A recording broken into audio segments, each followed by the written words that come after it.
Selamat datang semua ke Forever Living Winner Circle 2022. Saya CBM Cikgu Ayu. Okey, hari ini saya akan berkongsi dengan anda semua apa yang dinamakan tentang leadership.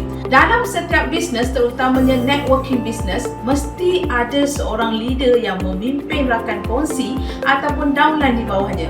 Dan bukan mudah untuk jadi seorang leader yang bagus dan disukai oleh anak-anak tim. Selama saya berada di platform Business Forever Living, banyak yang telah saya belajar tentang bagaimana untuk menguruskan segalanya, termasuklah apa yang dipanggil leadership.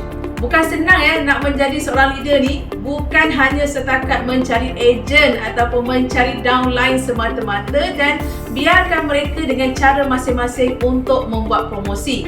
Tetapi ada tanggungjawab yang lebih besar lagi, iaitu untuk kita bantu jayakan mereka untuk sama-sama berjaya berdiri di pentas dunia dalam Business Forever Living. Okey, jom saya kongsikan dengan anda semua 9 tips ini. 9 tips bagaimana nak jadi leader yang berjaya. Okey, tips nombor 1. Sentiasa menjadi contoh teladan yang baik. Kita sebagai leader kena sentiasa menjadi contoh yang baik untuk anak-anak tim dalam apa jua perkara. Apa yang kita nak anak tim ikut, itu yang kita kena buat dulu. Contohnya, kita nak anak-anak tim masuk kelas, kita kena masuk kelas dulu. Kita nak anak-anak tim konsisten 5 sisi, kita kena buat konsisten 5 sisi setiap bulan. Kita nak anak-anak tim buat rekrutmen, kita yang kena buat rekrutmen dulu setiap hari, setiap minggu, setiap bulan. Siapa kena buat dulu? Kita kena buat dulu. Sama juga kalau nak capai insentif, kita dulu sebagai leader kena tunjuk contoh. Kita kena capai semua insentif yang ada dekat Forever Living dan kita mesti jadi orang yang lebih awal dalam apa jua perkara. Tips nombor 2, kebolehan berkomunikasi. Bila kita menjadi seorang leader ni, kita perlu bijak berkomunikasi supaya segala maklumat, segala info yang disampaikan dapat ditafsir dengan baik supaya tidak berlaku salah faham dalam rangkaian. Tips nombor 3, wajib kenal karakter anak-anak tim. Ini sangat-sangat penting. Untuk kenal anak-anak tim, kita perlu tahu sedikit sebanyak tentang personaliti mereka dan potensi setiap orang.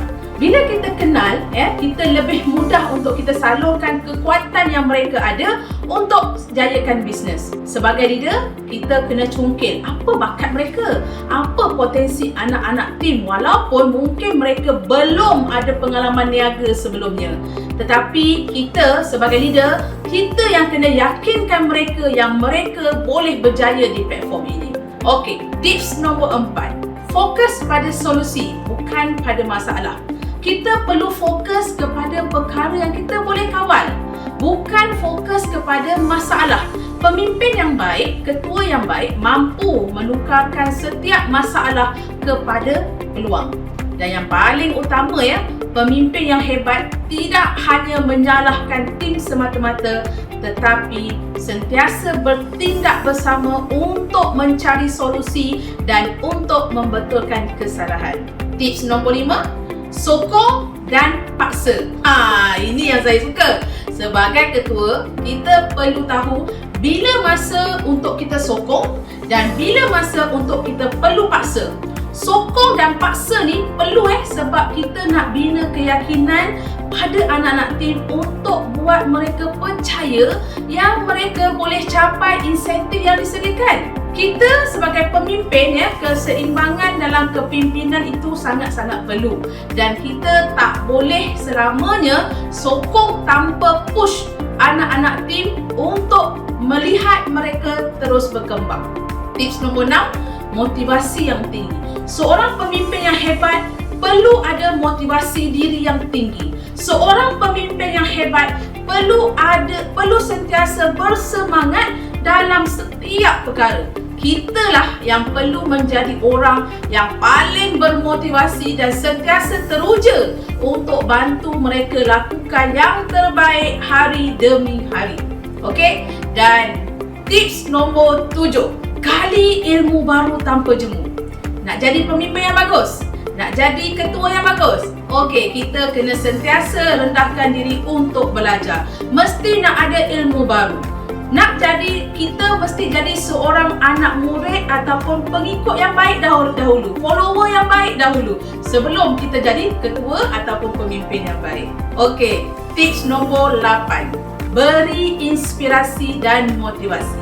Pemimpin yang bagus selalu memberikan inspirasi kepada rangkaian. Pemimpin yang bagus selalu memberikan motivasi kepada rangkaian tanpa henti. Mesti nak cuba menjadi insan yang sentiasa menghargai setiap usaha kecil anak-anak tim. Dan tips yang ke-9, berjaya lahirkan ramai leader dalam rangkaian. Pemimpin yang hebat adalah insan yang terlalu inginkan banyak kejayaan dalam rangkaian. Ya, pemimpin yang hebat adalah insan yang melahirkan ramai leader lain yang sama-sama ada semangat untuk belajar dan sama-sama berkembang. Daripada seorang leader boleh melahirkan ramai leader lain yang juga membawa misi dan visi yang sama untuk memantapkan lagi rangkaian untuk terus berjaya dan lahirkan ramai lagi leader untuk sama-sama berdiri di pentas dunia. Jika anda semua ada 9 perkara ini, tahniah kerana anda adalah leader yang hebat. Saya CBM Cikgu Ayu. Saya forever.